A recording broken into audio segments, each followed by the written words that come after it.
boa noite. Estamos ao vivo em todo o Brasil e hoje, como entrevistadores convidados, temos a Malu Delgado, que é editora de política do Jornal Estado de São Paulo, a Vera Magalhães, que é editora da coluna Painel, da Folha de São Paulo, o Felipe Paturi, que é colunista da revista Época, o Rafael Colombo, que é apresentador da Rádio Bandeirantes, e o Vagnaldo Marinheiro, que é diretor do grupo À Tarde, que publica o jornal À Tarde em Salvador. Temos também os tuiteiros, como sempre o nosso cartunista, o Paulo Caruso. E agora vamos falar com o governador Jacques Wagner. Primeiro, agradecer muito a sua presença. Eu sei que o senhor veio de Salvador. Amanhã tem uma reunião da Sudene lá em Fortaleza, com a presidente Dilma, com os governadores, para discutir a seca. Governador, essa seca é a pior em 60 anos. Por que, primeira dúvida, ela não repercute tanto? E segundo, o que se pode fazer para minorar os efeitos? Já são 4 milhões de pessoas atingidas diretamente pela seca e com o risco não só de perder a lavoura, mas perder as plantas. O que não repercute nacionalmente e o que dá para fazer? Boa noite, Mário Sérgio. Boa noite a todos os jornalistas que estão aqui no Roda Viva. Boa noite a todos que nos acompanham. Olha, na verdade, a gente já vem fazendo muita coisa preventivamente. A própria interligação de bacias ou a transposição de São Francisco é um olhar preventivo para essas questões da seca. No caso da Bahia, eu lancei o programa, como comecei a responder ainda no telejornal, o programa Água para Todos, que já levamos água para 3,5 milhões de pessoas e saneamento para 1,5 milhão. Nós temos 650 mil famílias na Bahia, o maior contingente na zona rural que vivem da agricultura familiar. Então, nós crescemos de 6 mil para 150 mil famílias registradas no Garantia Safra, que é um programa também do Ministério do Desenvolvimento Agrário do Governo Federal, com a participação do Governo Estadual, que, como o próprio nome está dizendo, quando você tem uma perda de safra por uma estiagem, você tem um seguro sobre aquilo que você plantou. Não é as mil maravilhas, mas garante pelo menos essas pessoas de trabalharem. Na área de água, nós estamos fazendo desde uma simples cisterna, e na Bahia nós já chegamos a 100 mil cisternas, até grandes adutoras. Eu entreguei a adutora de Guanambi, agora no dia 15, Guanambi é uma grande cidade no interior da Bahia, da área do algodão. Agora no dia 15 de abril a gente deve estar entregando, vamos entregar a adutora de Irecê, na região do Polo do Feijão. Ou seja, do ponto de vista do abastecimento humano, esses cuidados todos foram tomados. É claro que do ponto de vista do plantio, a situação é muito mais grave, porque não é tão simples você substituir pelo menos os 700 milímetros de chuva, que é normal chover no semiárido baiano, no semiárido nordestino. Há 3 anos consecutivos, desde 2009, 10, 11, 12, nós tivemos chuvas abaixo de 700 milímetros. Por isso que quando acendeu a luz amarela, a gente começou a fazer intervenções de mais fôlego, como são essas adutoras que nós já estamos entregando agora. Além disso, teve o Garantia Safra, agora no problema da seca propriamente. O governo federal, nas suas linhas de financiamento, postergou o pagamento dessa dívida, lançou o Bolsa Estiagem para aqueles que não estavam matriculados no Garantia Safra. Estamos fazendo distribuição de alimentos para os animais, ou seja, para tentar dar sobrevida aos animais. Foram distribuídas também bolsas de alimentação para os locais mais dramáticos. E hoje eu lhe digo com franqueza que vamos esperar a reunião de amanhã. Eu sei que a presidenta estava reunida hoje a tarde inteira com 6, 7 ministros, dando o arremate final naquilo que ela vai apresentar amanhã na reunião de governadores. E o clima realmente é de altíssima preocupação. Nós já temos cidades como Bonfim, que é uma cidade média da Bahia, que você tem que abastecer com carro-pipa. Então, é uma situação dramática. Eu digo sinceramente que o sofrimento humano no sentido das pessoas, das famílias, é menor por conta dessa rede social e tudo que não só eu, como outros governadores vêm fazendo. Quer dizer, não tem como inventar, você tem que aumentar o volume de reservação de água, que são novas barragens, buscar fontes seguras como São Francisco para fazer grandes adutoras para abastecimento humano. Governador, se as obras do São Francisco tivessem respeitado o cronograma A situação seria diferente agora, nessa estiagem mais contundente a que o senhor se refere? Seria diferente nas regiões por onde esses dois braços, o norte e o nordeste, passariam. Ou seja, no Ceará, você já estaria podendo estar irrigando, porque a faixa em torno do canal ela está reservada para irrigação. Então, você poderia não só manter as pessoas, como manter a sobrevida com o trabalho. E na região que sobe para o lado da Paraíba e Pernambuco, a mesma coisa. Eu não tenho dúvida, porque inclusive, nós estamos preparando com a Codevasf, o Ministério da Integração, o chamado Eixo Sul da Transposição de São Francisco, que é exatamente o eixo que vai resolver, ou pelo menos minimizar, o problema da seca numa região norte do meu estado. O senhor tem alguma crítica em relação à gestão do Ministério da Integração Nacional? O senhor tentou emplacar um ministro, acabou cedendo na ocasião para uma composição com o PSB, e hoje o ministro Fernando Bezerra vive uma situação um pouco delicada em função de uma possível candidatura do governador de Pernambuco, Eduardo Campos. Que avaliação que o senhor faz da gestão na integração nacional, e o senhor acha que essa questão política interfere nas políticas públicas em relação à seca? Olha, os 9 governadores do Nordeste, já desde o outro mandato, a gente criou um hábito de fazermos reuniões bimensais.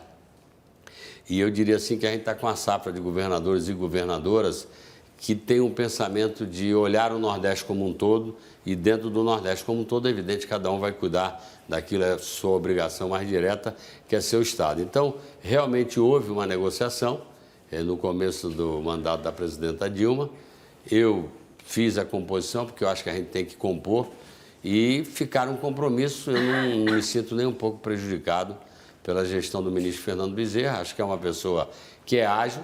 Evidente que, se houver a decisão da candidatura de Eduardo Campos para o governo de 2014, em algum momento aí o próprio PSB vai se colocar. Por enquanto, eu, como vivo fazendo a intriga do bem, e estou trabalhando para que não tenha, não que eu seja contra a candidatura dele, mas eu acho que é importante manter esse bloco reunido. Eu vou esperar que o Fernando Bezerra possa terminar o mandato lá na integração. Agora, governador, antes, eu diria assim, que atrasou um pouco, ou muito, a obra.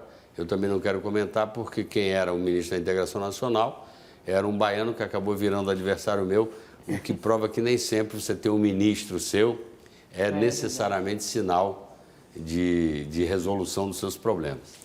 governador, o senhor citou pelo menos 3 programas com nomes diferentes, alguns deles pomposos aí, que seriam para combate à seca, Garantia Safra, Bolsa Estiagem, além disso tem o Bolsa Família, tem Água para Todos.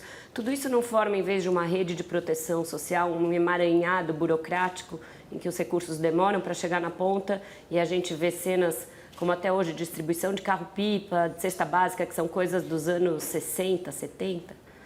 Não, repare, eu separaria, porque algumas ações, como você falou, do Garantia Safra e do Bolsa Estiagem, o Garantia Safra é perene, ele não existe só na hora da seca, ele é um programa que depende da adesão. Por exemplo, na Bahia, eu pago metade do que o agricultor tinha que pagar, metade do que o prefeito tinha que pagar, além da minha parte, para estimular. Por isso que a gente elevou de 5, 6 mil para 150, 160 mil matriculados. Então, essas pessoas têm um seguro agrícola. Se não tiver estiagem, ótimo, elas vão colher e não precisam, mas é um seguro. Então, ele existe e a cada dia aumenta o número de pessoas. Eu lhe dou um exemplo: Ceará tem até mais matriculados do que nós, tem 250 mil matriculados. O Bolsa Estiagem, esse sim, foi um socorro momentâneo por conta desta seca. Esse não é um programa para ficar. É que quem não estava no Garantia Safra e igualmente perdeu toda a sua plantação, precisava de um socorro para sobreviver. Então, governador, não são medidas paliativas só? O que acho que ela está perguntando é o seguinte: a seca está aí há séculos e vai ficar aí por mais sei lá quantos séculos, porque é uma questão geográfica, e a gente continua tendo os mesmos problemas, na verdade. Sabe, há regiões na Bahia hoje que estão lá 70 quilômetros de Sobradinho e estão completamente secas, não tem água. Estão acabando a produção. A safra está quase perdida toda. A produção de leite caiu 70%. Quer dizer, essas são coisas que, tudo bem, dá uma bolsa aqui, ajuda ali, traz um carro-pipa para colar, mas a solução definitiva virá quando? Repare, eu acho que para algumas coisas você não tem solução definitiva, que também não dá para prever que você vai chegar na seca mais dura dos últimos 60 anos, como de repente você tem uma enchente. Você tem um leque de coisas preventivas, foi o que eu falei no começo, são ações estruturantes, por exemplo, o que tem de adutora na Bahia hoje, exatamente para suprir, o que tem de barragem, o que tem de apoio à agricultura familiar para que eles tenham uma melhor condição, eu não tenho dúvida que minimizou o problema. Se a gente tivesse há 20 anos atrás, há 15 anos atrás, uma seca como essa, você ia ter vendo aquelas hordas de pessoas saindo do interior, pedindo com um prato de comida, com uma panela, pedindo comida. Isso você não está vendo. E as medidas, quero insistir, o Bolsa Família não é paliativo, ele é uma estrutura que veio para ficar, a menos que a pessoa comece a ter sua própria sobrevivência, então não depende mais. E nós temos um programa, por exemplo, eu tenho um programa na Bahia que as pessoas compram um trator da pequena agricultura familiar com juros zero. Eu faço distribuição de milhões de toneladas de semente para melhorar o nível da produção. Já distribuí 40 mil animais para melhorar na agricultura familiar, que é a mais frágil, a qualidade do plantel. Como agora, já compramos 40 mil animais para suprir os animais perdidos. Realmente eu não estou entregando, porque nós não temos alimento no campo, então não teria sentido eu entregar esses animais, que eles perderiam. Eu concordo com você que a gente sempre poderia estar mais avançado do que a gente está, mas quero dizer com muita tranquilidade e humildade que tem uma caminhada importante feita nesse sentido. Agora, o nível de seca, que é um problema que hoje está virando a questão mundial climática, quer dizer, a insegurança climática que nós estamos tendo é enchente do lado e aridez do outro. Tivemos seca até no Rio Grande do Sul. Teve seca nos Estados Unidos, que é um país com a taxa de desenvolvimento muito maior que a nossa, perderam a safra de milho inteiro.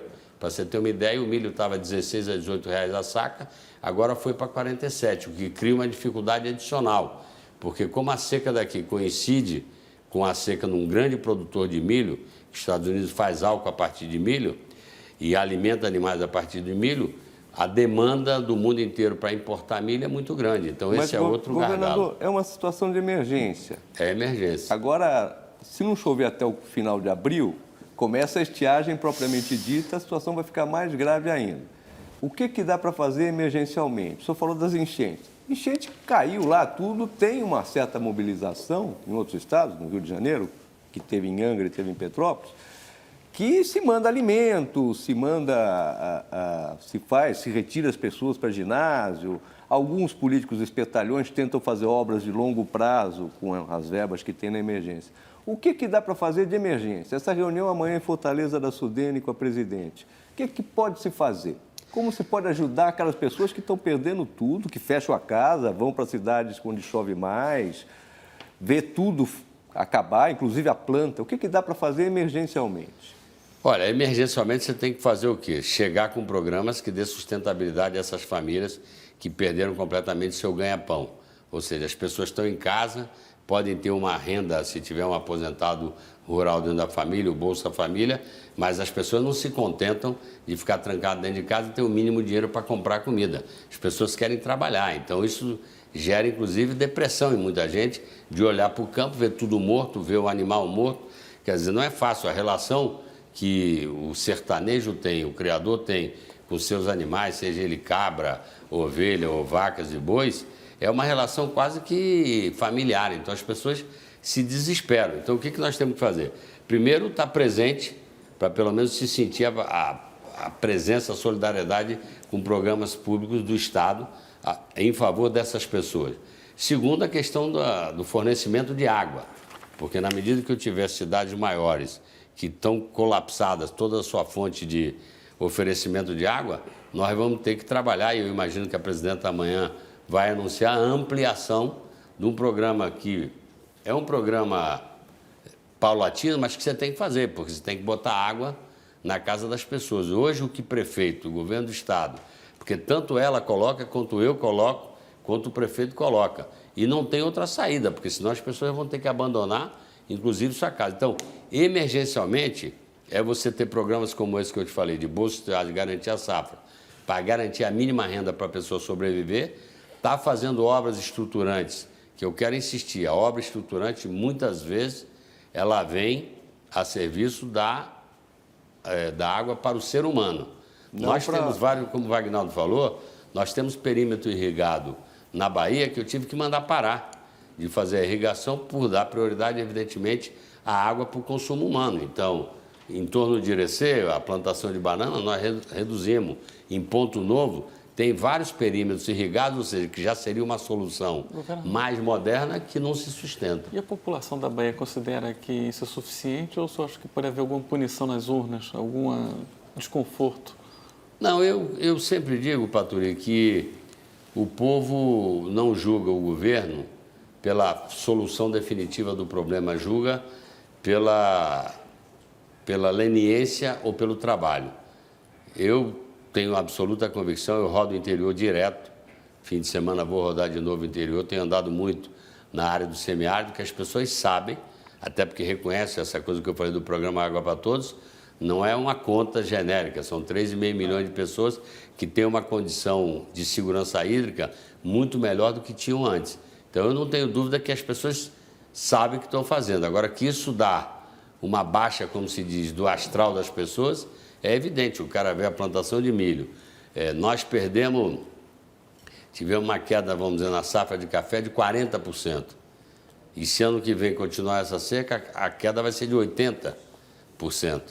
Na área de laranjas, que nós temos uma produção no Nordeste do estado, a região em torno de Alagoinhas, nós perdemos 40%. E o que é pior, muitas vezes você não perde a safra, você perde a própria planta, ou seja, vai depender de replantio disso aí. Então, é um quadro de emergência. Eu falei com o governador Cid hoje pela manhã, em função da reunião de amanhã, falei com o governador Eduardo Campos, com o governador Ronaldo Coutinho da Paraíba, e todos os governadores, o Cid estava me dizendo, eu estou há 30 dias de colapsar uma cidade de 70 mil pessoas. Então, tem um nível que todo mundo, por exemplo, o Ceará aumentou muito sua reservação de água.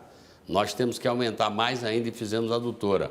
Mas chega um drama que vira uma emergência. Mas o senhor está esperando já um resultado nas urnas, um resultado ruim nas urnas? Não acho, porque as pessoas reconhecem, primeiro, que a gente está presente. Então, nós não, em hipótese nenhuma, deixamos o povo sofrer sozinho. Segundo, que as pessoas estão vendo os programas objetivos que estão sendo feitos, ou a nível do governo estadual, ou a nível do governo federal. A presidenta tem feito questão de estar presente, é a segunda vez que ela faz uma grande reunião. Ela fez uma reunião em Salvador com 7, 8 ministros exatamente discutindo a seca. Eu participei, sem ser essa sexta-feira, na outra semana, de uma reunião no Palácio do Planalto, também com vários ministros discutindo, e ela vai distribuir agora equipamentos direto para as prefeituras, que é uma forma de equipar as prefeituras para limpeza de aguadas e para melhorar exatamente a reservação de água. Então, ela deve entregar uma retroescavadeira, um caminhão caçamba e mais um outro equipamento. Exatamente, eu vou aumentar isso, vou colocar um trator de esteira para fechar o conjunto de 4 equipamentos que são importantes para você fazer a questão da limpeza de aguado. E estamos furando poços. Eu, ao longo de 6 anos, já furei mais de 2 mil poços artesianos na Bahia. Então, é um volume muito grande. Governador, mas a presidente Dilma Rousseff, o Nordeste está no radar da presidente, né? Ela tem um périplo aí organizado, ela já foi ao Piauí, já foi ao Ceará, volta amanhã para essa reunião. Existe uma avaliação dentro do PT de que o partido está, de certa forma, fragmentado, um tanto desorganizado, e essa possível candidatura do Eduardo Campos move o partido a se organizar melhor. O senhor percebe isso? Isso de fato acontece? Ou o senhor vê uma desestruturação do PT no Nordeste? Isso pode ser algum problema para a presidente Dilma numa reeleição, numa tentativa de reeleição? Não, desestruturação não. A gente tem o governo da Bahia, tem o governo de Sergipe. É evidente que alguém poderá dizer, mas vocês dois perderam as 2 capitais. São questões que são pontuais, na minha opinião, não reflete a situação do Estado, muito menos no Nordeste como um todo. A gente está bem posicionado. Também, né? Só acrescentando a essa lista aí de capitais que o PT e Fortaleza. Perdeu, Recife, Fortaleza, que eram governadas pelo partido também. Mas eu diria que tem uma diferença, porque Recife e Fortaleza a gente perdeu, vou chamar assim, dentro de casa. Dentro de casa porque perdeu para um aliado. Não conseguimos compor. Por enquanto, pelo menos. Não. É por isso que eu estou trabalhando para não separar ninguém e virar oposição. Mas o que eu estava te falando, eu não acho, nós no Nordeste todo, isso é importante registrar, pelo trabalho que já vinha sendo feito ainda no governo do presidente Lula, o Nordeste foi responsável por 75% dos votos de frente que ela teve em relação ao Serra, segundo colocado. Na Bahia, ela colocou 2.700.000 votos de frente. Foi a maior frente que ela teve no país e no Nordeste. Então, eu não acho que tenha nenhum sinal de desorganização. É evidente que a gente tem que fortalecer sempre, e eu creio que ela vai fazer sempre em relação a essa região, que é foco de prioridade. Na medida que o foco do governo federal, desde o presidente Lula, e agora com ela, que vai ter o orgulho de passar para a história como a presidenta que tirou os últimos brasileiros que viviam abaixo daquela linha de pobreza, abaixo de R$70, que é o marco, apesar de eu achar que ainda está muito pouco, porque é aquilo que a gente precisa no Brasil. Mas é claro que temos que comemorar. Vai, sei lá, mais 1 ano e meio, 2 anos, ela vai poder dizer que não tem mais nenhum brasileiro, pelo menos daqueles que estão cadastrados, vivendo abaixo de R$70 por mês. Eu acho que isso é uma conquista desse programa cujo foco é o social. E se o foco é o social, é claro que a preocupação dela tem que estar voltada para a região que era a região, uma das regiões mais deprimidas. O Nordeste hoje tem uma taxa de crescimento superior a outras regiões. Por exemplo, a Bahia cresceu 3,1%, o PIB, contra 0,9% do Brasil. Fortaleza, o número que eu tenho foi 4%. A senhora não acha isso um contrassenso absoluto? Isso é repetido frequentemente, os índices de crescimento chineses do Nordeste, as pessoas deixaram de vir para a região Sul, para a região Sudeste em busca de emprego porque podem ficar nas suas terras agora, e a gente assistia essas cenas tão antiquadas, para dizer o mínimo, assim, governador? Não, repare, tem uma coisa sobre a qual a gente não tem um domínio, que é sobre o clima. Aí, para quem acredita em Deus, pode achar que é um castigo dele. Quem não acredita, eu acho que tem que somar tudo. Eu, como acredito em Deus, mas não acho que é nada de castigo, é uma situação que a gente está vivendo no planeta, com mudanças climáticas, com subida de oceano. Mas é que isso é tão antigo, né, governador? A gente está falando de uma coisa que histórica, né? Sim, e às vezes dá a impressão que as pessoas estão fadadas a viver assim, né? E vai continuar acontecendo. O Nordeste já se habituou, por isso que a gente não usa o termo combate à seca, a gente usa o termo convivência com, porque isso é uma característica do local. Nós, sei lá, 60% do meu território está dentro do semiárido, que chove até 700 milímetros por ano. E a gente foi fazendo muita coisa para melhorar.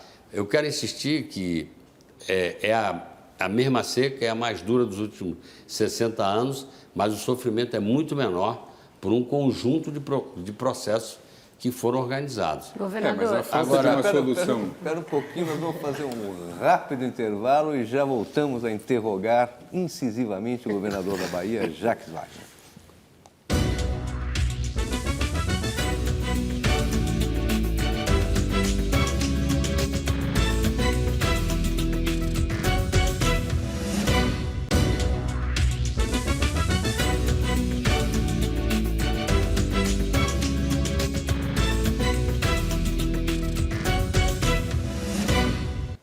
Voltamos ao vivo com o governador da Bahia, Jacques Wagner. Governador, o senhor, quando começou a fazer política com 15 anos, no movimento sionista, a sua intenção era ir para Israel fazer a revolução.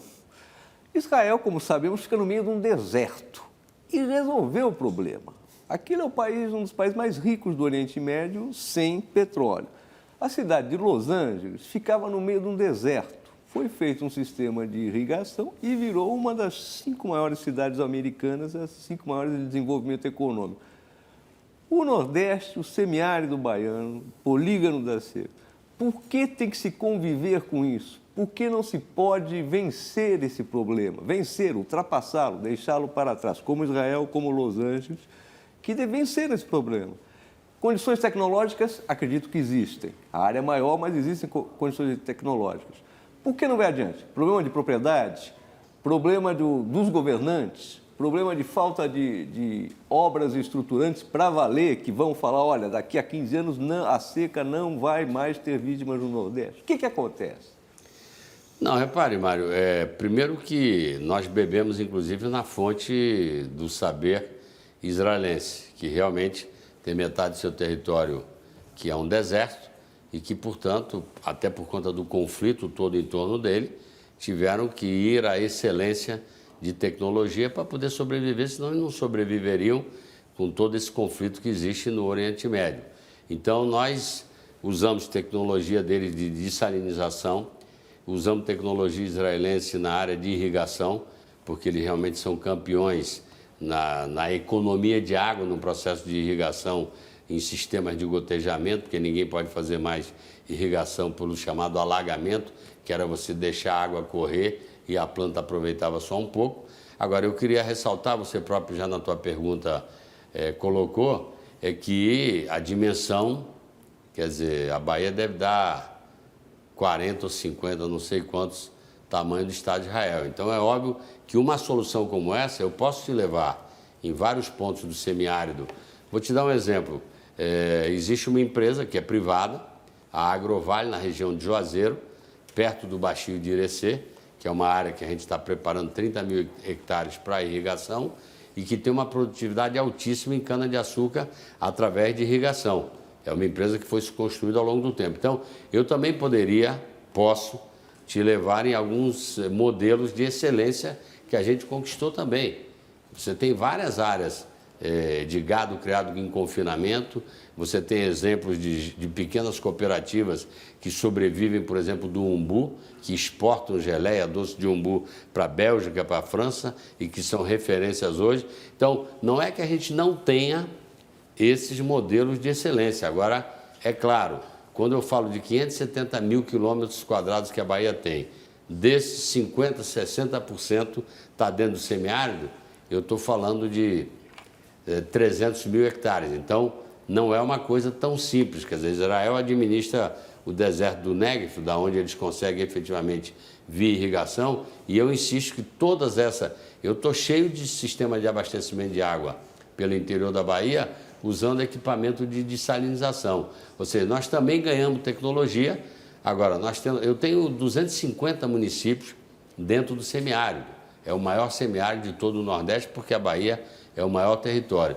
Então, repare, só para a gente manter o pique daquilo que a gente está fazendo, eu não tenho dúvida que a gente está muito além de onde a gente já estava, mas o problema volta aqui. Mas e acabar com o problema? Qual a perspectiva? Eu acho que acabar isso que eu te falei. Acabar, primeiro, a gente não vai acabar com a seca. Não, que ela é uma acabar com o característica. problema provocado pela seca. Bom, eu não saberia te dizer um tempo, mas eu creio que... Nós temos um problema também de ocupação territorial, que nós não temos muito hábito das chamadas agrovilas. Os nossos camponeses, os nossos agricultores, eles se espalham muito. Então, tudo isso dificulta, porque se você tivesse uma concentração até para o serviço de água, até de educação e saúde, e as pessoas saíssem pela manhã, os pais e mães, para trabalhar, eu diria que você teria uma facilidade do ponto de vista do núcleo humano.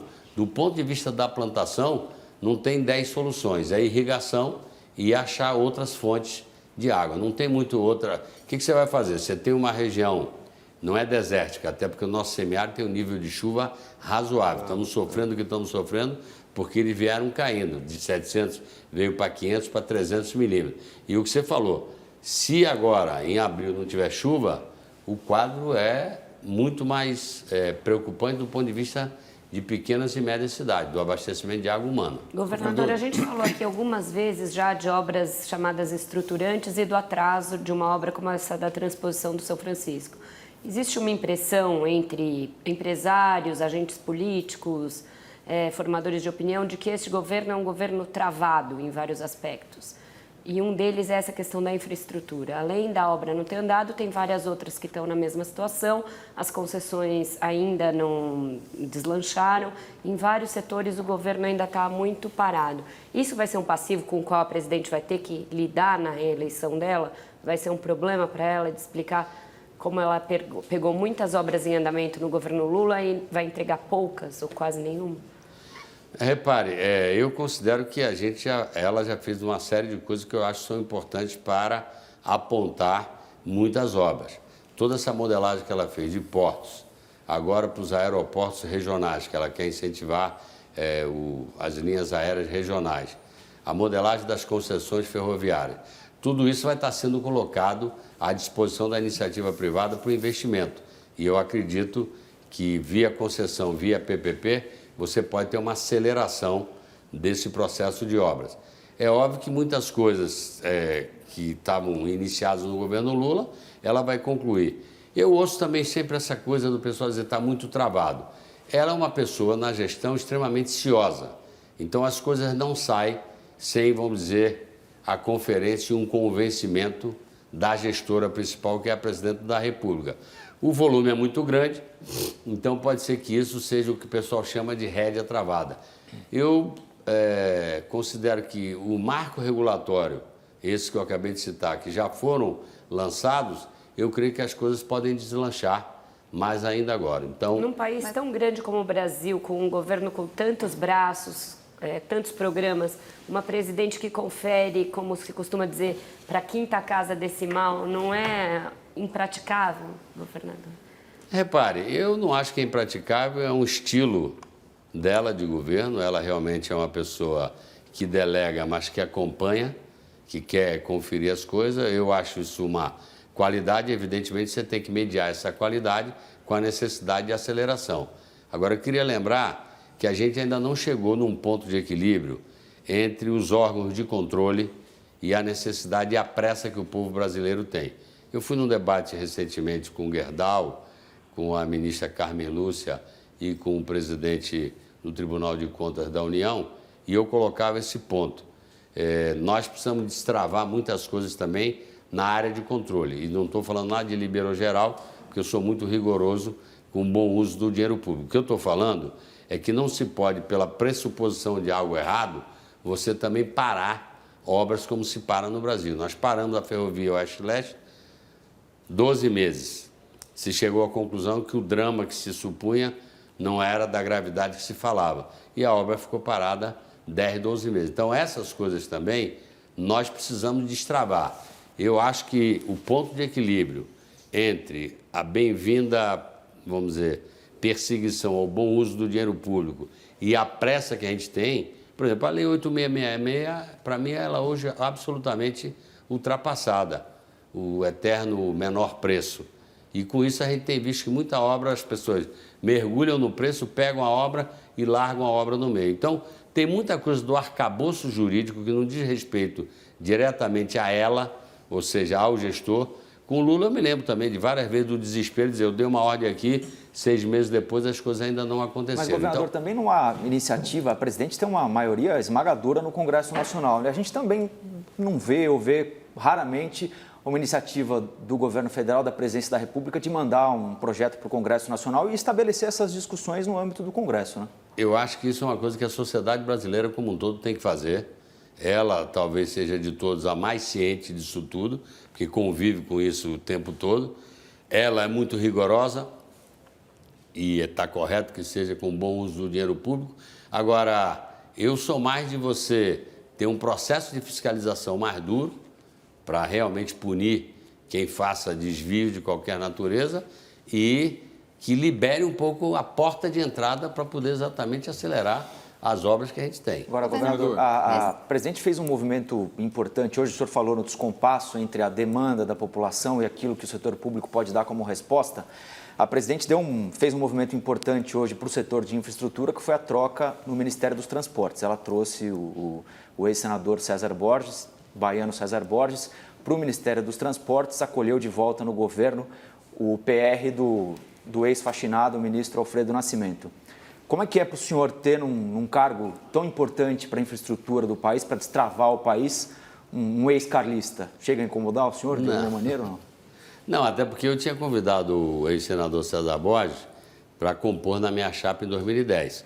Ele fez uma opção de aliança com o PMDB, nós fizemos 2 senadores, ele não se reelegeu, foi convidado por ela para trabalhar no Banco do Brasil, foi um governador, foi um senador competente do ponto de vista do trabalho no Senado, é uma pessoa muito determinada, sobre o qual eu posso falar aqui publicamente, que é evidente que a presidenta também conversou comigo, por se tratar de um baiano, que é ex-governador, senador de um grupo que era oposição, mas hoje não é. Estamos alinhados a nível estadual e a nível nacional e pode ter crítica de outra ordem, mas em relação ao ex-governador César Borges, mesmo eu que militei todo o tempo na oposição a eles, não tenho uma história em relação à questão do Código de Ética de procedimento dele. Não tem nenhuma história em torno dele sobre esse aspecto. Do ponto de vista da Bahia, é evidente que é bom. Reforça a posição, apesar de que o Paulo Sérgio também é um baiano, que era, vamos dizer, criticado ou não aceito pelo PR por se colocar que ele era um técnico e não um político do PR. Mas é um quadro que eu considero da melhor qualidade. É evidente que o César Borges é um quadro político e, se ela indicou, deve ter tido uma aceitação pelo PR. Da minha parte, fortalece a posição da Bahia, apesar de que eu não sou daqueles que ficam brigando para nomear ministério, eu brinco sempre, eu preciso de todos os ministérios, então é melhor resolver os problemas da equação política dela e ter minha relação com ela do que ficar achando que você vai nomear ministro e o ministro vai levar tudo para casa. O senhor citou esse estilo centralizador da presidente. Essa mudança no Ministério hoje, obviamente, ela tem, no longo prazo, uma visão de 2014, que é para a presidente manter aí o leque de apoios dos partidos, né? O senhor vê mudanças, o senhor foi articulador político do ex-presidente Lula. A gestão política da presidente Dilma Rousseff foi muito criticada, principalmente no primeiro ano, houve vários percalços. Que avaliação que o senhor faz hoje dessa coordenação política do governo? O senhor acha que ela está funcionando, que ela ainda precisa de revisões? A presidente tem claramente mudado o seu estilo, né? Então, eu me lembro que quando o Lula foi eleito, muita gente dizia que não ia dar certo, que ele era um ótimo para fazer política, mas não entendia nada de gestão. Eu acho que ele soube se cercar e ele próprio aprender muita coisa ou melhorar suas questões em relação à gestão e saiu extremamente bem avaliado. Quando ela foi eleita, ou até antes, quando ela candidata, muita gente estranhava, porque, como se diz na gíria, vamos dizer, o estilo é diferente, a cintura é mais dura, os termos que se usam. É o estilo de cada um, acho que a gente tem que ver o conjunto da obra. Eu acho que é uma mulher extremamente determinada, extremamente comprometida com o Brasil, com um profundo conhecimento da realidade brasileira, com um profundo conhecimento de todo o jogo empresarial, econômico, financeiro. É uma mulher que vai lá para fora e eu posso lhe dizer que brilha na interlocução com quem quer que seja, é super bem formada, uma mulher culta que lê muito, então... Eu me lembro que, às vezes, o pessoal do PT, logo que o Lula ganhou a eleição, e a gente não podia fazer tudo que queria ou que achava que podia fazer, o pessoal ficava achando que o governo era muito de direita. Eu digo, amigo, o presidente que a gente tem é esse aí, é bom se habituar. Então, a presidenta que a gente tem é ela. É evidente que ela vinha da gestão, mas eu não tenho dúvida que ela também está ganhando cada vez mais intimidade, sabe que não adianta ter articulador político só, é preciso que a própria detentora do cargo exercite a política, conversando mais, e eu não tenho dúvida que ela ampliou bastante a agenda dela para esse tipo de contato. Ou seja, ela soube ouvir aqueles que, torcendo para o sucesso dela, disseram, ó, aqui está uma coisa travada, os empresários acham que precisam ser mais recebidos. Agora, o estilo dela é o estilo dela, não dá para a gente querer mudar a pessoa, cada um tem o estilo. O Lula fala de um jeito, ela fala do outro. O Lula era mais dessas reuniões, ela um pouco menos, mas eu não tenho dúvida que, pela competência que ela tem, pela determinação que ela tem, que ela está superando. O movimento de hoje, do PR, é evidente que foi um movimento político que ela fez, com o objetivo claro de botar mais conforto no PR dentro da base. Então, governador, 39 ministérios, não é uma loucura? Ou uma burrice, como disse o... Ou uma burrice, como diz o Guerdal?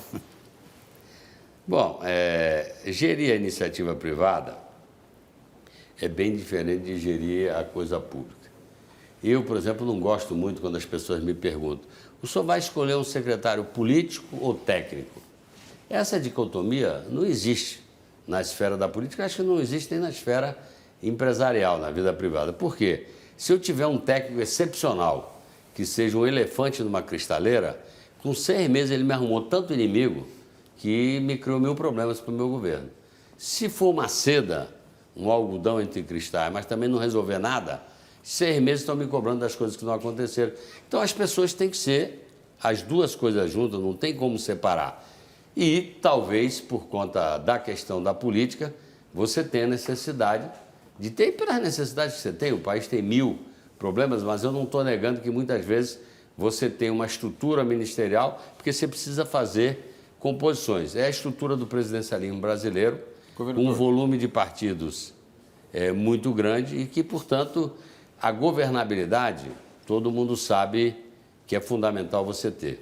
Eu tenho certeza que a governabilidade dela, ela mantendo o código de procedimento dela. As pessoas sabem que ela tem urticária com o mal feito. Então, só essa sintomatologia já obriga as pessoas a saber que tem que... Ministério da Pesca e botaram lá um pastor evangélico, não faz muito sentido. Mas, repare, Mário, eu até acho que você poderia colocar um especialista.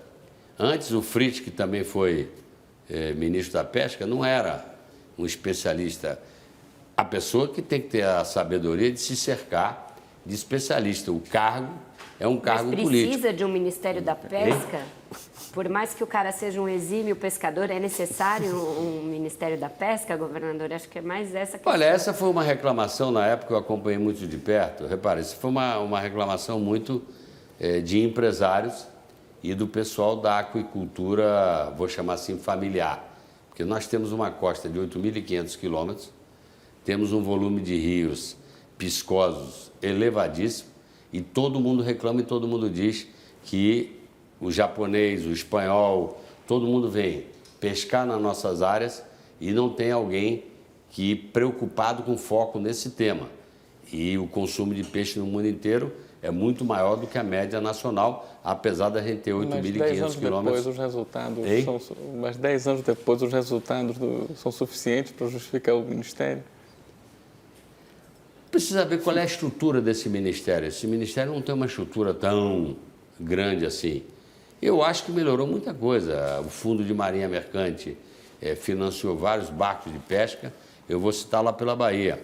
Nós conseguimos construir 2 terminais pesqueiros, um em Salvador, outro em Ilhéus, que é exatamente para acolher o pessoal que vive da pesca artesanal, porque não tem só a pesca empresarial, você tem muita gente que vive de uma colônia de pesca. Então, o cara não tinha uma fábrica de gelo, não tinha um GPS, ou seja, as pessoas saíam para pescar numa condição extremamente fragilizada.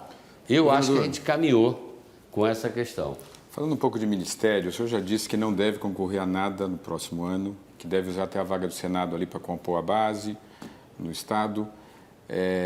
O seu plano é qual? É entrar no ministério no segundo governo de Dilma. O senhor disse também que pode ser um nome do PT para 2018. A sua ideia é voltar para o ministério e se cacifar para ser candidato em 2018? Não, repare, eu tenho por hábito não fazer um planejamento, no caso da política, da gestão sim, mas do planejamento tão longo assim. Eu, quando estou falando que eu quero ficar até o final, é para poder conduzir um processo. A gente está novo na política baiana, são apenas 8 anos até 2014, e você não cria uma nova hegemonia da noite para o dia. É um projeto que está se implantando. Eu, sinceramente, com muita humildade, mas tenho certeza que as pessoas gostam desse jeito hoje que a gente faz a gestão do Estado, com muito mais republicanismo e democracia. Então, as pessoas estão em território mais aberto para o investimento privado. Então, eu acho que isso precisa continuar. Então, eu estar na condução do processo para ajudar a reeleição dela e para eleger alguém dentro da nossa base para esse processo, eu considero que é importante. Mas eu não tenho nenhum passaporte carimbado para 2015. Mas você não vai para a Praia do Forte em 2015. Não vai para Brasília, pelo menos, né? Quer dizer, eu posso até passar um mês na Praia do Forte para descansar dos 8 anos. Mas é evidente que se ela me convocar, mas realmente, repare, esse tipo de negociação ou de conversa eu nem tenho com ela. Eu, tomada a minha decisão de ficar até o final, eu vou tomar. Eu tenho por hábito cumprir minha meta e eu acho que as pessoas que cumprem sua meta se qualificam para depois. Você não fica, eu faço isso se você me prometer aquilo. Em geral, isso não dá certo na política. Repare a própria Dilma. Ela, na verdade, não fez esse planejamento de ser presidenta. muita gente em torno do presidente fez esse planejamento e nem sempre deu certo. Então, eu ficando até o final é muito mais para poder conduzir o processo inteiro. É um processo sempre mais difícil a eleição quando não é uma reeleição. Óbvio que posso estar disponível para o Ministério, como posso estar disponível para fazer o trabalho político dentro do partido e ajudar ela sem necessariamente estar no Ministério. Essa conversa, na verdade, nem aconteceu. Mas eu não saio da política. E essa coordenação da campanha dela de reeleição, principalmente no Nordeste, o senhor faria estando no governo? Não, aí é que era um desafio. Um dos motivos que eventualmente poderia me afastar e lançar uma candidatura a deputado federal, que é uma candidatura que, por não ser majoritária, não lhe demanda tanto quanto uma candidatura que seria de senador, para ajudar na coordenação da campanha. Isso me daria muito gosto. Eu tenho uma relação com ela excelente e teria o maior prazer de fazer uma ajuda, não ser o coordenador, como se diz, do Nordeste, porque quem vai coordenar a campanha em cada estado é o governador. Como eu espero que a maioria dos governadores esteja na campanha dela, eu espero que cada governador... Governador, o senhor acha que o ex-presidente Lula errou ao antecipar a reeleição da presidente Dilma Rousseff? Olha, deixa eu lhe dizer, a agenda de político, passa uma eleição, já está no radar a próxima. É por isso que eu sou contra a eleição de 2 em 2 anos. Eu acho que a gente teria que ter eleição, pelo meu gosto, de 5 ou 6 anos sem reeleição e com a coincidência de tudo, de vereador a presidente da República. Seria muito mais barato para a democracia brasileira, mais barato de todos os aspectos. Na funcionalidade, por exemplo, a gente estava reclamando das obras. Toda vez que você entra num período eleitoral, plá, tem um bloqueio de 6 meses antes, você não pode inaugurar, não pode lançar, uma opção de coisa desse tipo. Então, é complicado. Em 4 anos, você para 1 ano. 6 meses antes da eleição nacional, 6 meses antes da eleição municipal. Eu acho isso uma loucura. Encarece muitíssimo as campanhas eleitorais, o que é um foco claro e explícito de corrupção, que eu digo sempre que a promiscuidade entre o público e o privado começa na campanha eleitoral. Na dependência, ninguém banca a sua própria campanha, tem que ter alguém para bancar. A não ser que o cara seja um milionário e resolva ele mesmo botar pelo prazer de ser eleito. Mas todo mundo fica dependendo. E eu acho que essa relação acaba andando por caminhos não bons. Então, eu não acho que houve uma antecipação, porque na cabeça de todo mundo, todo deputado acabou a eleição municipal e já está procurando saber quem são suas bases para saber como é que ele vai renovar seu mandato. O presidente Lula, para mim, mandou muito mais um recado interno do que externo. Ele estava numa reunião de 10 anos de governos do PT e eu acho que sempre teve burburinho dentro do PT. Não, era bom o presidente Lula.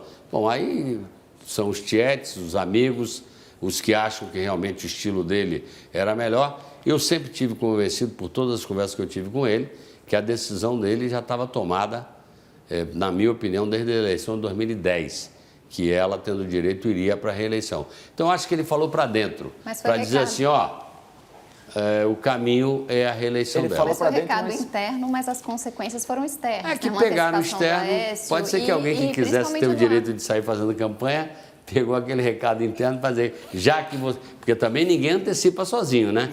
Diz que não tem uma boa briga se os dois não quiserem. Então alguém antecipou e os outros adoraram a antecipação, que todo mundo mergulhou na antecipação. E tem gente antecipando. Foi o governador de Pernambuco, Agora Eduardo Campos. Vamos fazer um breve intervalo e voltamos já já com a entrevista com o ex-sindicalista Jacques Wagner.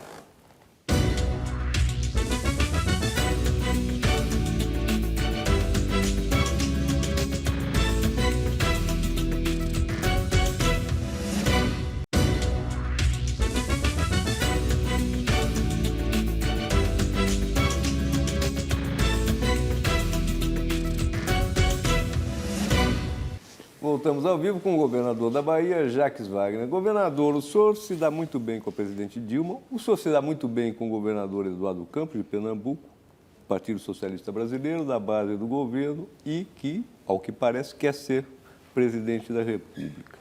E o senhor esteve recentemente com o Lula, conversou longamente com ele. Qual a sua posição em relação à candidatura do governador Eduardo Campos? Eu vou trabalhar sempre para que o Eduardo esteja com a gente em 2014 e que enxergue um caminho de crescimento dele, que eu acho absolutamente natural, a pretensão de crescer na política é próprio do político. O político que disser que não tem pretensão está fora da política. Então, eu acho que ele tem que achar caminho, espero que ele encontre caminho, eu, se puder, vou ajudar que esse caminho seja por dentro dessa frente Brasil Popular, lá de trás, de 89, que sempre teve o PSB e outros partidos ao lado, e que a gente possa construir esse caminho juntos. Agora, eu não tenho nada contra a candidatura dele. Se ele tomar a decisão, eu falei com ele essa semana, e ele me disse, você continua fazendo a intriga do bem. Eu digo, no dia que você me telefonar e disser assim, minha decisão está tomada, tudo bem, eu vou parar de fazer a intriga do bem. Enquanto você não tomar sua decisão, eu vou continuar fazendo a intriga do bem, porque eu acho que você prospera na política não afastando pessoas, e sim agregando pessoas.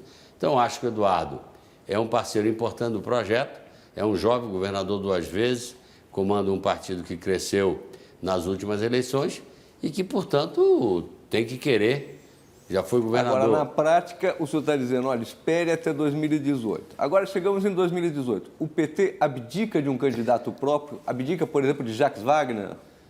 Não, eu posso falar por mim, não posso falar pelo PT como um todo. Não, mas é uma questão. Eu vou te responder. É o grande partido da aliança. Eu vou te responder. Primeiro que ninguém abdica graciosamente do poder.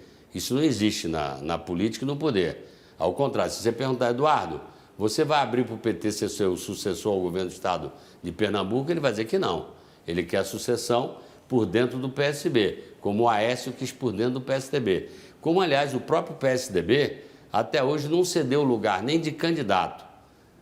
Mesmo quando foi 3 vezes derrotado, também não cedeu. Agora que tem essa questão que dizem que o Aécio não encorpa, ainda não está empolgando, eu não vi ninguém do PSDB procurar um candidato nas hostes aliadas. Então, repare, isso não acontece. Isso acontece quando você entende que politicamente é importante. Qual é a minha opinião? Em 2018, com a reeleição dela, nós vamos estar fechando um ciclo de 16 anos do PT na presidência. Isso eu estou falando a Vera, não estou falando porque não valeria a pena eu tentar enganar o Eduardo Campos, que ele não é criança. Então, nós vamos estar inteirando 16 anos.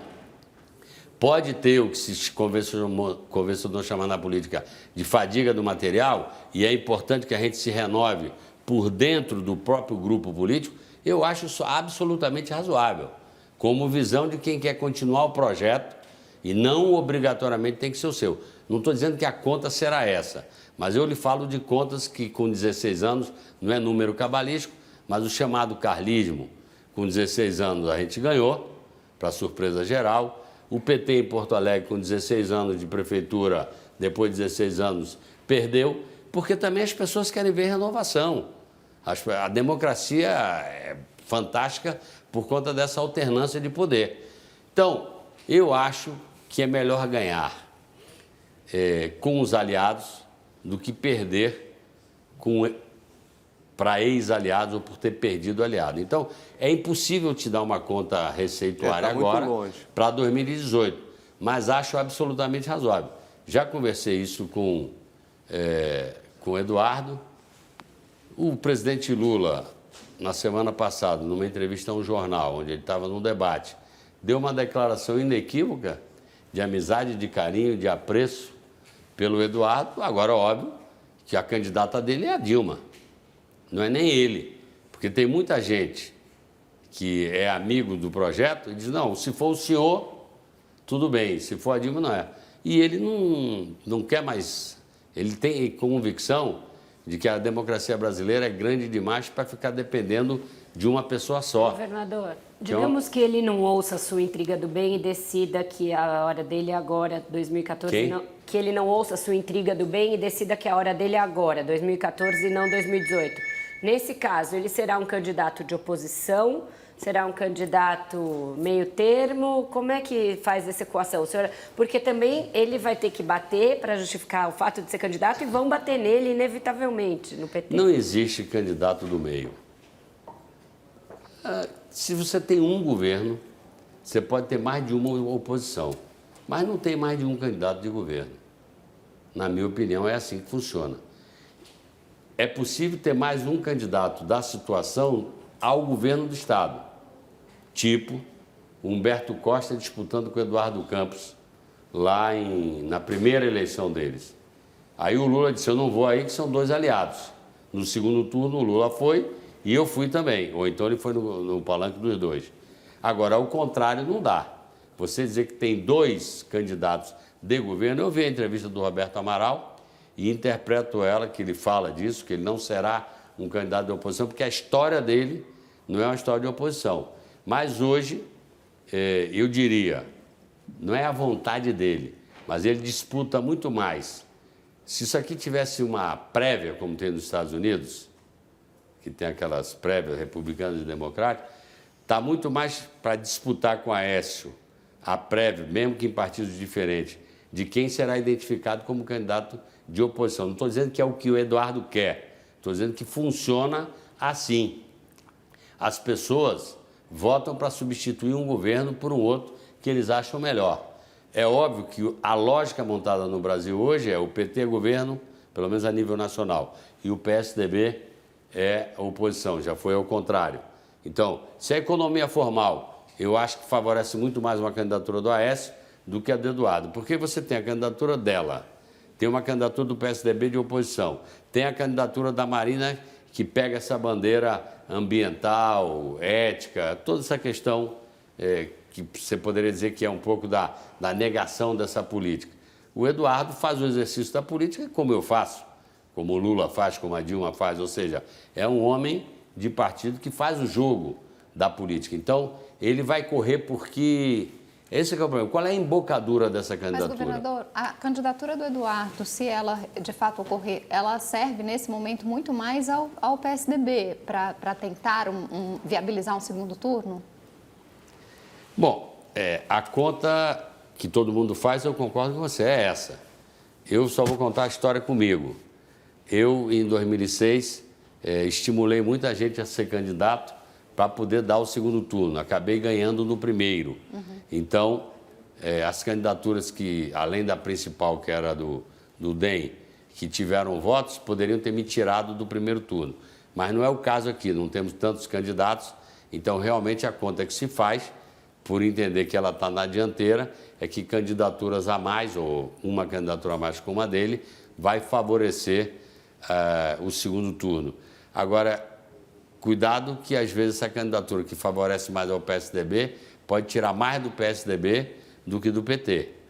Porque por isso que eu estou dizendo, quem é aderente ao governo, quem acha que o governo é realizador, está com êxito em 2014, vai votar na Dilma para a reeleição. A conta é essa.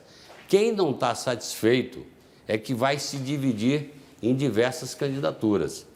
Não necessariamente uma candidatura nova, dita de oposição ou fora do governo, vai tirar necessariamente da candidatura de governo. Não é uma soma matemática isso. O que o governo teria oferecido ao Eduardo para que ele retirasse a candidatura dele? Como é que... O senhor fala, olha, ele pode esperar até 2018, pode fazer uma candidatura por dentro. Como? Eu não consigo ver como é que isso poderia ser feito. Não, com uma negociação interna. Ele tem aliados importantes dentro do PT, a começar do presidente Lula, que foi um dos grandes, vamos dizer, partícipes dessa alavancagem que foi dada no governo dele. É óbvio, não estou tirando o mérito dele, não. Mas objetivamente, como é que ele construiria um plano da também? Nação? Não, pode estar oferecendo um protagonismo maior no próximo governo da Dilma. Ficaram me perguntando, não, você não acha que ele pode estar querendo a vice? Eu digo, eu disse isso para ele, estou falando aqui porque falei com ele. Eu não vejo por que querer vice, porque o vice não tem uma função executiva. Quem foi o candidato do Itamar? Foi o Fernando Henrique, que foi o ministro da Fazenda. Quem foi o candidato do Fernando Henrique? Foi o Serra, que foi ministro do Planejamento. Quem foi o candidato do Lula? A Dilma, que tinha a função mais importante executiva. Então, não é por aí a conta de quem o vice. Então, é muito mais importante. Mas não tem um contrassenso, o senhor diz, olha, ninguém cede poder. Não. Do outro lado, o senhor fala, olha, depois que eu tenho candidatura por dentro, eu não consigo ver muito como é que funciona isso. Até porque se ele for pegar os exemplos da relação com o PT lá em Pernambuco, ele não tem mesmo por que acreditar nisso, né? Porque houve problemas com o PT nessa eleição que o senhor se referiu agora há pouco, houve problema com o PT na eleição recente para a prefeitura. a experiência caseira dele com o PT não é das mais positivas, né? Não. Vamos, só para rememorar. Reparem, o estigma do meu partido, eu sei que ele existe, que é o estigma de todo partido que está no poder. Se você perguntar ao DEM se ele está super satisfeito, eu não posso falar pelo DEM, mas a gente ouve, se ele está super satisfeito com a parceria de ser coadjuvante de um projeto de poder do PSDB, não sei também, porque eles diminuíram prefeituras de São Paulo, diminuíram prefeituras em Minas Gerais. Então, não dá para dizer que foi um passeio para eles. Tudo em política tem que ser pactuado e acordado. Quando você me perguntou o que a gente pode prometer, primeiro, uma história, uma trajetória, que mesmo registrando os casos que você falou, em 2006, o Humberto Costa e todos nós fomos para a campanha do segundo turno dele. E ele ganhou a eleição. O Lula e o PT de lá, não conheço por dentro do governo, mas seguramente o PT deu contribuições a ele. O PT se embaralhou por si só na questão de Pernambuco. Aí não foi uma coisa contra Eduardo, foi uma conta da confusão que se montou no PT e ele entendeu que Mas não queria... a Nacional interveio erradamente. A favor de um Ali a gente errou em tudo. E ele atribui um pouco uma tentativa de derrotá-lo na sua própria casa. Vieram tentar me derrotar na minha casa, então agora não é verdade. Não tem mais Governador, além dessa tarefa difícil que é convencê-lo... Nem o Eduardo, nem o PT, que foi o erro matricial do PT, não do Eduardo, acreditava que o ex-prefeito de Recife, tinha capacidade de unificar sua base. A base dele, Eduardo. E o PT também tinha problemas com ele. Erro número 1. Porque se eu tenho um companheiro de partido, seja ele qual for, sentado na cadeira, e ele tem direito à reeleição, não tem que ter conversa. Eu já disse isso dentro do PT. Prefeito sentado na cadeira não tem prévia. O prefeito vai porque a gente não pode fazer a maluquice de ficar fazendo um auto-julgamento perante a opinião pública antes de uma eleição. Então, o erro número 1 foi aí. Mas esse erro número 1 foi combinado com o Eduardo. Foi o erro de querer tirar quem estava sentado na cadeira. Fizeram uma campanha enorme, vai que o rapaz ganha a prévia. Erro número 2. Tinham que ter atravessado a rua, apertado a mão dele e ter dito: o candidato é você. Se o Eduardo, a sua base, não quisesse acompanhar o João da Costa, não acompanhasse. Mas o PT não podia ter feito isso com ele.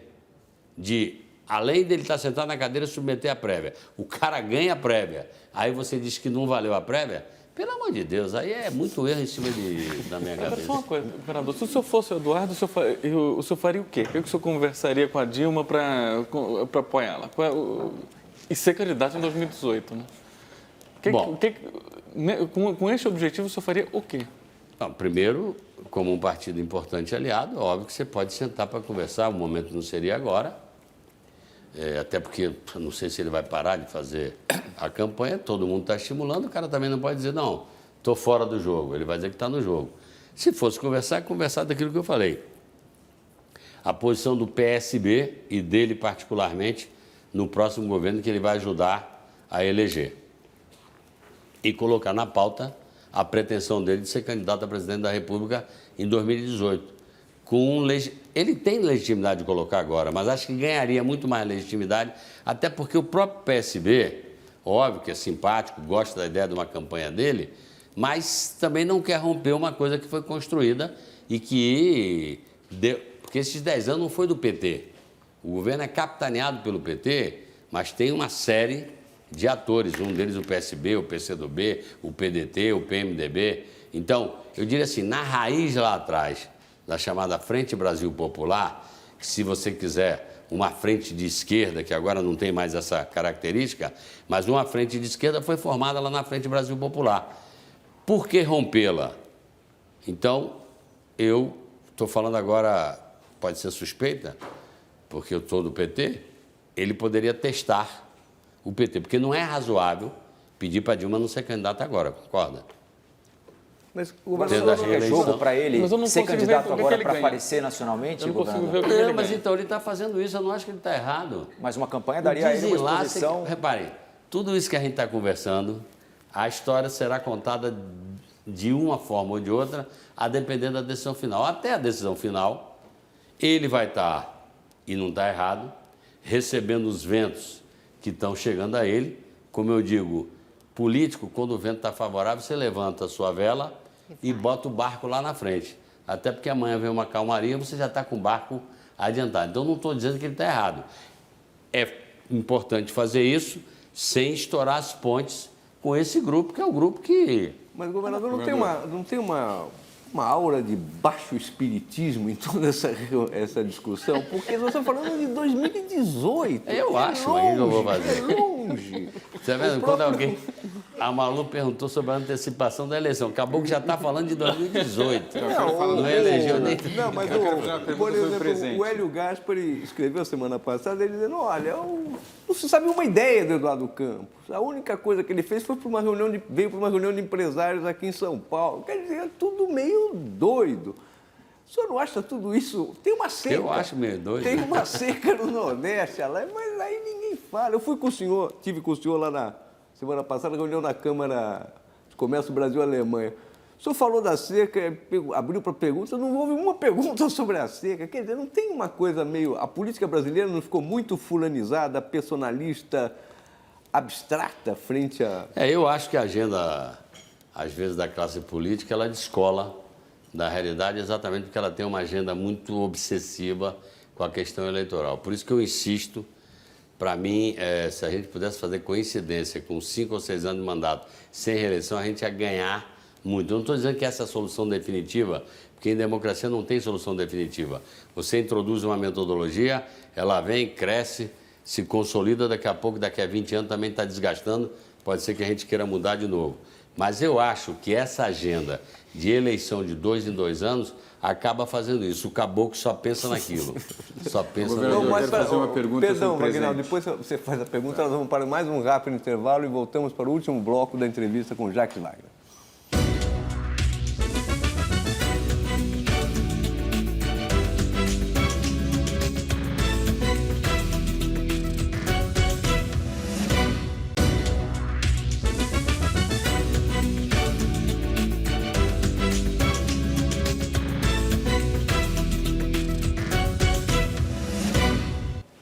Voltamos para o último bloco da entrevista ao vivo com o governador Jacques Wagner da Bahia. Aguinaldo, tinha te interrompido. Eu queria voltar um pouco para o presente, não falar de 2018. A Bahia tem um problema sério de segurança. O Estado é, em número absoluto, de maior número de homicídios no país inteiro. E segundo o mapa da violência, de 2000 a 2010, houve um acréscimo de 195% no número de homicídios. Por que o Estado não foi tão eficiente quanto o Rio e São Paulo para reduzir a violência? Bom, sem concordar com suas duas afirmações sobre Rio e São Paulo, eu vou dizer, na verdade, essa escalada da violência que vem desde 2000 é uma escalada até que contraria aquela máxima de que a exclusão gera violência, porque nunca se incluiu tanto no Nordeste e na média nordestina a violência basicamente vinculada ao tráfico de droga e ao uso de droga aumentou. Na Bahia não é diferente. 75%, 80% dos homicídios são vinculados diretamente à guerra do tráfico e à matança de pessoas que usaram, não pagaram, as brigas do tráfico. Nós, desde que entramos no governo, começamos a fazer um planejamento que, na verdade, está em curso mais definitivamente há 2 anos. Janeiro, fevereiro, eu consegui uma média baiana de uma redução de 18% do número de homicídios comparado a 2012. Espero que já seja o começo de uma colheita do que a gente está fazendo, que nós demos uma virada muito grande na forma como se fazia segurança naquele estado. Fizemos um intercâmbio muito maior com a Polícia Civil, a Polícia Técnica e a Polícia Militar. As pessoas não dialogavam, não conversavam. Nós reequipamos a Polícia Militar como ela nunca recebeu de equipamento, de colete, de arma, de uniforme, de carros novos, foi tudo mudada completamente a frota. Melhoramos a nossa inteligência. Hoje eu posso lhe dizer que não tem nenhum grande chefe do tráfico nas ruas de Salvador. ou estão presos, transferidos para prisão de segurança máxima, ou morreram na briga com a polícia, ou na briga entre eles mesmos. Então, nós temos conseguido, na cabeça do crime, cortar essa cabeça do crime, o que não dá um resultado imediato positivo, porque quando você tira o chefe da gangue, vai para o segundo escalão a disputa da gangue e muitas vezes você tem um aumento do volume de guerra entre eles. Então, esse número subiu de 2000 para 2010, no período anterior ao meu governo e no período também do meu governo. O Pacto pela Vida, que é o planejamento que nós temos, esse que eu lhe falei, que uma vez por mês, pelo menos, eu sento com toda a cúpula da polícia, com o Ministério Público, a Defensoria, o Poder Legislativo, e é avaliado cada área daquilo que está sendo feito. Nós temos meta, premiação por meta, e eu não tenho dúvida que a gente vai conseguir reverter esse quadro, como já conseguimos em janeiro e fevereiro. Não tem o número fechado em março. Nós também não quero acusar ninguém, mas a própria transparência reconhece que os registros de ocorrência na Bahia são dos mais ou o mais transparente, e não eram há um tempo. Então, nós não temos homicídio sem causa determinada, aí não entra na conta de homicídio. Para nós, foi encontrado... Mas só isso não explica dados como Simões Filho, que é a cidade mais violenta do país. A meia-culpa eu já falei aqui para você. Primeiro que eu reconheço o número, eu sou quem mais me preocupa com isso e acompanho isso toda vez por mês. Eu só estou dando também porque também, se eu admito o que está acontecendo, é evidente que eu não vim aqui, ou não vou em nenhum lugar, para o sacrifício. O que de bom a gente está fazendo, eu tenho que dizer também. Então, nós temos transparência absoluta nos nossos números. Temos uma evolução que eu acho significativa, já estabelecemos 12 bases comunitárias de segurança, cuja filosofia da UPP, mas que a gente está fazendo só com polícia militar. Não dá para comparar o Rio com Salvador, porque o Rio tinha uma situação extrema de áreas libertas pelo tráfico. Então, se fez um planejamento excepcional. O meu secretário de Segurança é muito amigo do Beltrame, porque também é um delegado de Polícia Federal, trocam experiências e esse próprio planejamento que a gente está fazendo, e aí se entrou com uma UPP, com o Exército, com as Forças Armadas, e se reinstituiu a lei do Estado, se recolocou o Estado no comando das operações, porque várias áreas lá eram comandadas objetivamente pelo tráfico. Então, ao quebrar com isso tudo, é evidente, eu acho ótimo, que o Rio esteja vivendo como segunda capital que foi do país, esse momento que é uma cidade espetacular. Eu acho Rio e Salvador as duas cidades mais bonitas do Brasil. Eu sou suspeito que eu nasci no subúrbio do Rio e depois tenho 39 anos de Bahia. Então, é óbvio que a sensação de segurança e a melhoria disso deu um upgrade. E nós estamos trabalhando no mesmo caminho. Ninguém fez nada muito diferente. O planejamento que foi feito em Minas, em Pernambuco, é o planejamento que foi feito lá com a gente. E nós estamos dando responsabilidade a cada comandante, a cada delegado, a cada homem da Polícia Técnica. É porque é difícil. Eu tive a oportunidade de convidar o Mário para assistir e abrir, ele como homem de imprensa, para assistir à reunião. Como posso convidar qualquer um aqui que tiver, você que está lá, está feito aqui o convite na mensal que eu faço para você assistir como é que essas coisas... Até para ver como é que é o modelo de seriedade que está se tocando. Agora, o resultado não é imediato. Como é que o senhor explica, governador? O senhor falou aí que a inclusão não está redundando na baixa do crime. O Polo de Camaçari é uma coisa formidável. O senhor trabalhou lá nos anos 70, hoje virou um mundo. A Bahia está realmente se desenvolvendo. Agora, a questão da segurança é o que todo mundo fala lá, na rua. Eu, quando fui comer uma acarajé lá no Rio Vermelho, eu falava, você vai ser morto, a peixeira, sei lá o quê. É uma coisa presente na vida do morador de Salvador. Como é que se explica? É só o tráfico? É só a droga? Não, Mário, eu tenho dito, estudando o que está acontecendo, por exemplo, nunca se fez tanto... a economia baiana gerou 500 mil de empregos em 6 anos. O Polo, como você disse, está completando 35 anos, agora super rejuvenescido, que eu fiz uma política de redução de ICMS, principalmente da nafta e de outros insumos, que revigorou o polo. Ele hoje está vicejando, a BASF está fazendo lá um investimento que é o maior investimento da história de 100 anos da BASF no Brasil, a linha do ácido acrílico. A Boticário está abrindo uma fábrica lá, a Kimberly Clark está começando a produzir em abril. Eu amanhã, quarta-feira, quando eu voltar para Salvador, estou assinando um protocolo de um investimento de 800 milhões de uma fábrica de cimento.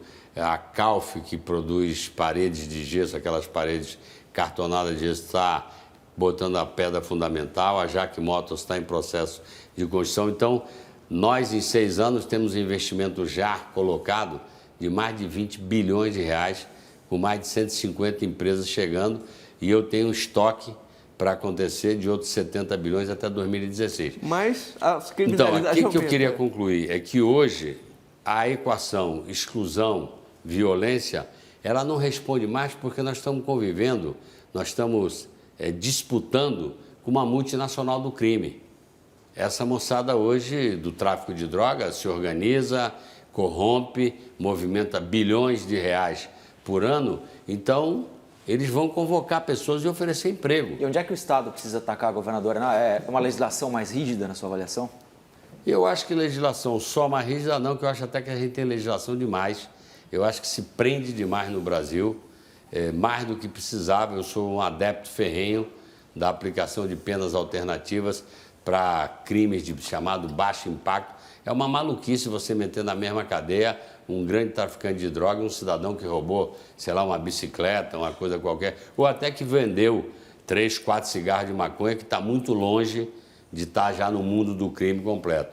Então, nós espalhamos já 10 centrais de aplicação de penas alternativas, que corresponde a uma visão muito mais moderna dos melhores criminalistas, que vai pintar por um muro da escola, vai fazer uma jardinagem.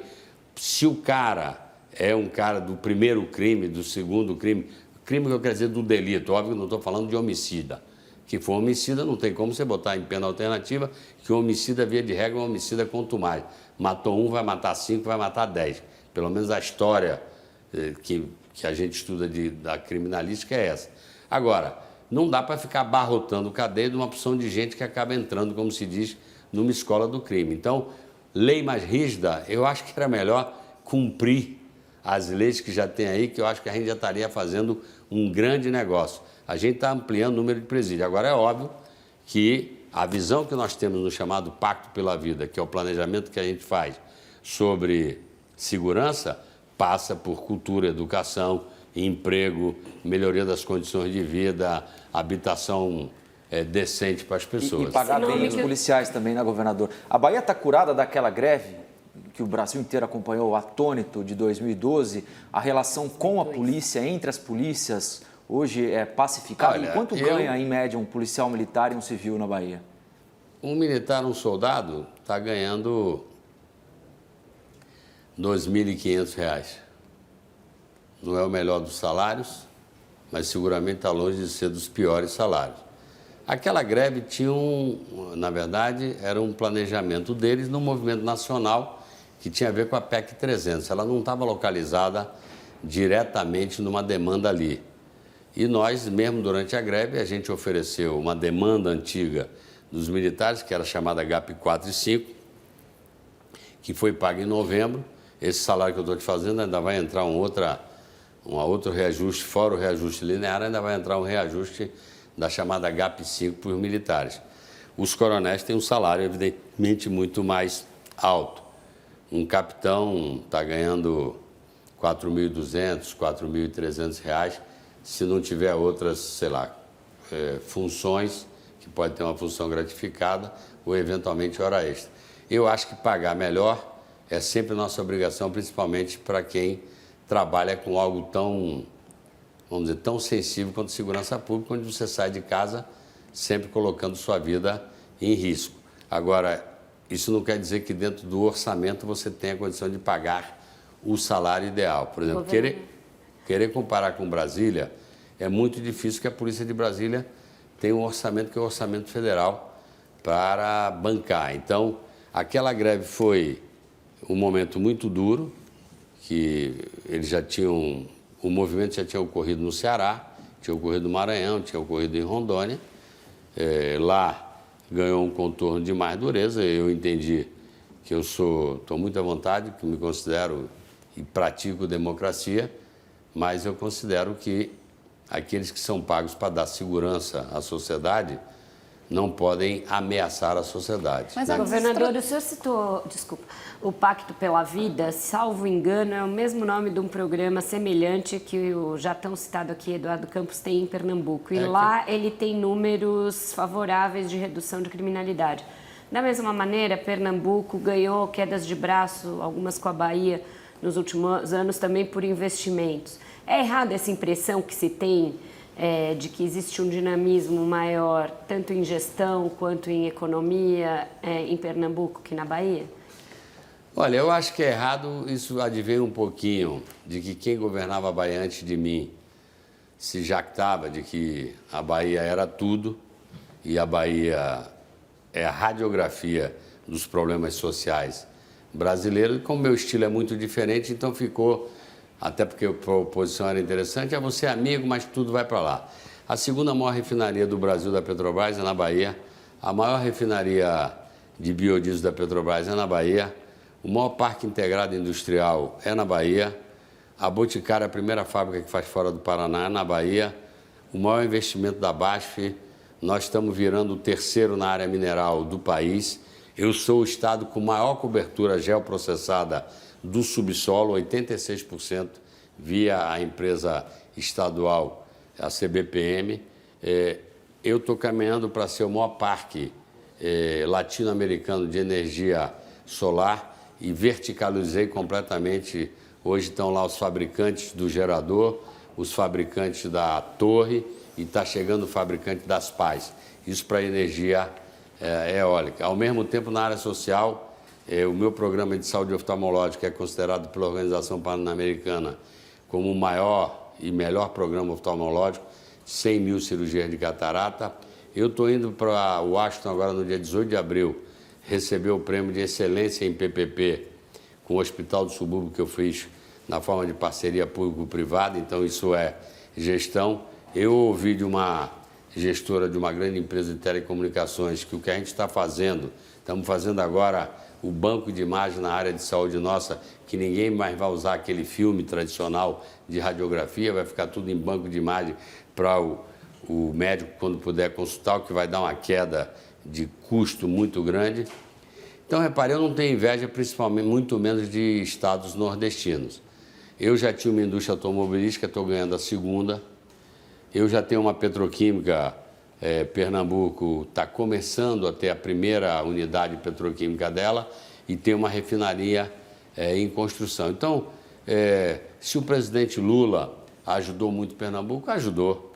Ajudou porque era um aliado, ajudou porque Pernambuco é a terra natal dele e ele é presidente do Brasil, mas ninguém deixa de ter. E porque Pernambuco tinha ficado parado desse ponto de vista, de governos que não conseguiam se associar ao governo federal, como no Rio. O presidente Lula sempre teve esse sonho de ajudar mais o Rio, sempre o problema político não desarnou. Quando o Sérgio Cabral e o Eduardo Paes chegaram, essa relação facilita. Como a gente vai continuar investindo em Salvador, independente do prefeito ser do DEM. Eu vou ter uma reunião com ele na quarta-feira, se bater o martelo, a licitação do metrô vai para a rua. Eu tenho obras viárias. Tá difícil, né? Peraí, não, pode ser que tenha muita gente governador, torcendo. infelizmente... Mas então, repare, eu não... vou dizer, eu cresci 3,1, Pernambuco cresceu menos. Nós puxamos o crescimento industrial, segundo o IBGE, 4,2 para uma média de menos 0,8. Mas cada um tem um estilo. Umas pessoas são mais saídas, outras são mais contidas. O meu pessoal da área de comunicação briga comigo, que diz que eu bato muito pouco bumbo daquilo que a gente faz. Eu não estou dizendo que a gente está no mar de excelência, que nós temos muito para caminhar, mas me orgulho muito disso tudo que eu te falei. Mas na área social, foi o Estado que mais reduziu a pobreza nos últimos 6 anos. Infelizmente, o nosso tempo acabou. Eu agradeço a presença da Malu Delgado, da Vera Magalhães, do Paturi, do Rafael Colombo e do Wagnaldo Marinheiro, dos tuiteiros, do Paulo Caruso e especialmente ao senhor que veio de Salvador. Obrigado. Amanhã vai de manhã de novo lá para o Nordeste, se reunir para encontrar com os governadores, a SUDENE e a presidente Dilma para tratar da questão da seca. Muito obrigado, uma Obrigado boa a você. semana a todos, é o governador Jacques Wagner e até a próxima segunda-feira.